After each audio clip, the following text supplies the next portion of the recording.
saling berduka dalam itu. Sekali lagi, tidak boleh memang saling memaksakan, tapi sebaliknya kita harus meyakinkan bahwa pasangan yang nanti bisa dihadirkan oleh koalisi perubahan ini adalah pasangan yang merepresentasi, saya ulangi, pasangan yang benar-benar merepresentasi gerakan perubahan dan perbaikan dan harus bisa membawa kans kemenangan yang paling besar. Itu yang menjadi konsensus.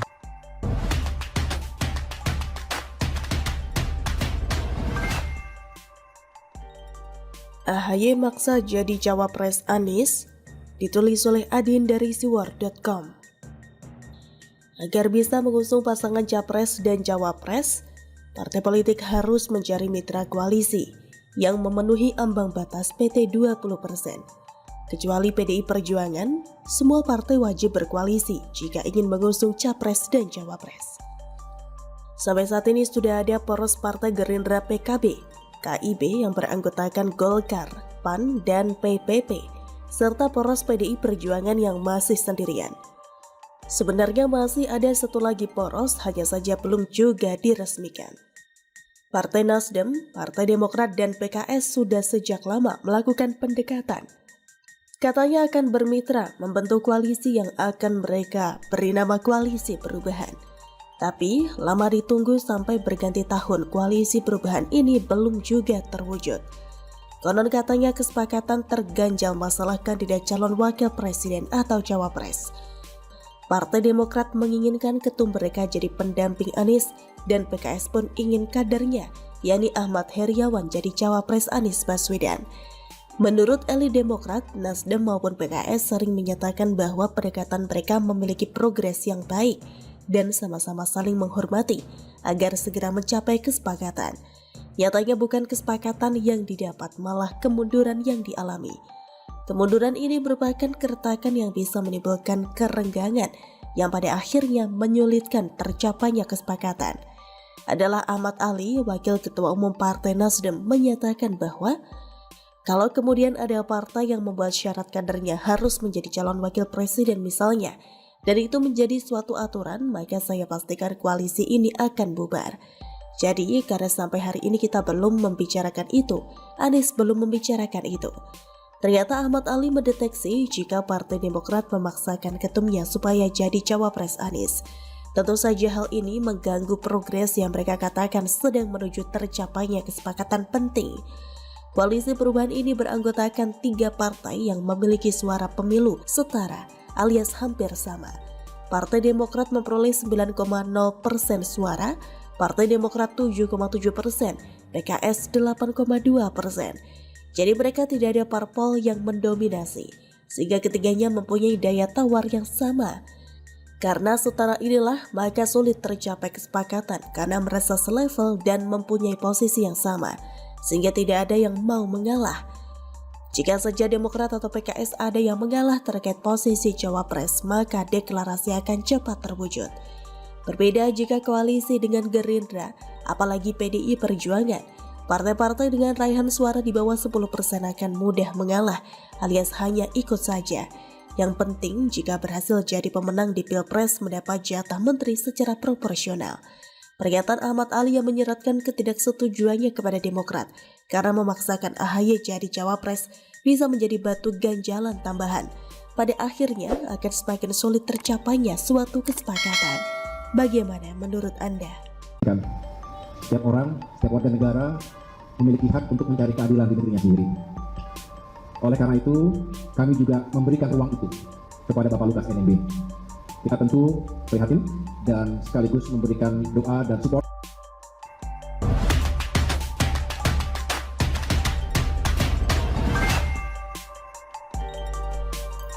Jurus prihatin AHY pun keluar merespons penangkapan Lukas NMB.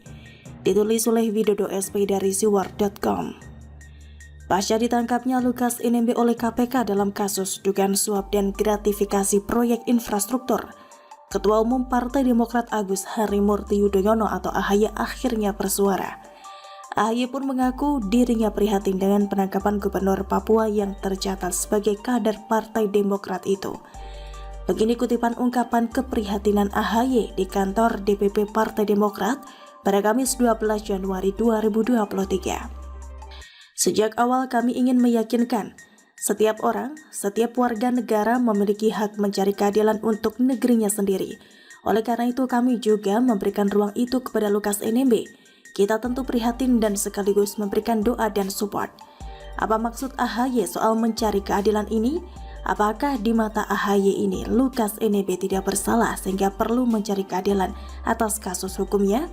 Memberikan doa? Oke, kita doakan agar semuanya terkuak dan pelaku diberi hukuman setimpal jika nantinya dinyatakan bersalah. Harusnya begitu kan Mas AHY? Sementara itu terkait kesehatan NMB yang tampaknya mendadak terganggu usai dugaan korupsi ini menimpanya, AHY juga berujar begini. Pertama, kita berharap Lukas NMB diberikan kesehatan karena beliau juga akhir-akhir ini mengalami sakit. Karena itu adalah sesuatu yang bernilai kemanusiaan, memberikan ruang untuk kita sehat, setelah itu bisa menjalani segala hal, termasuk proses hukum yang tengah dijalankan. Sakit kok kabarnya masih bisa keluar negeri buat menjalankan hobinya? Ya kalau beneran sakit, lah kalau pura-pura sakit bagaimana? Apakah demi alasan kemanusiaan terhadap rakyat Papua yang dirugikan akibat kasus dugaan korupsi ini? Nantinya AHY juga berani mendoakan hukuman setimpal bagi kader andalannya itu? Masih dalam rangkaian pernyataan politiknya, AHY lantas mencoba menyampaikan harapannya. Kita berharap penegakan hukum di negeri ini bisa ditegakkan dengan baik, artinya tidak tebang pilih dan adil bagi semuanya. Karena kita berharap demokrasi kita tumbuh dengan matang dan berkembang berasaskan pada hukum. Karena kita negara hukum. Jadi saya ingin kita semua memberikan ruang seluas-luasnya. Dan kita mengawasi proses itu karena tidak boleh ada kelompok atau golongan tertentu yang diamankan. Tapi ada kelompok lain yang jadi sasaran tembak. Kita ingin sekali lagi diperlakukan secara adil di negeri ini. Yakin Mas AHY ingin penegakan keadilan tidak tebang pilih, termasuk nantinya jika kasus korupsi pembangunan Mangkrak Hambalang menemukan fakta baru dan mengarah pada sosok yang dikenal dekat dengan AHY, ada yang jadi sasaran tembak? Sebut nama dong kalau berani, kayak cuma beretorika sambil prihatin melulu. Iya kan? Akhirnya saya yakin sebenarnya AHY malu sekaligus terpukul karena baru mengawali tahun 2023 saja sudah ada berita prestasi kadernya yang berurusan dengan hukum. Kalau sudah gini, tampaknya PPSB kudu turun gunung lagi buat nolongin AHY agar tidak semakin terpukul dan berpikir untuk menyerah mengurus partai yang kadernya agak nakal-nakal itu. Begitulah kura-kura. Bagaimana menurut Anda? Untuk masyarakat ada berbentuk bantuan sosial tunai, itu sudah dianggarkan di DKI Jakarta 604 miliar. Ada 1.844.833.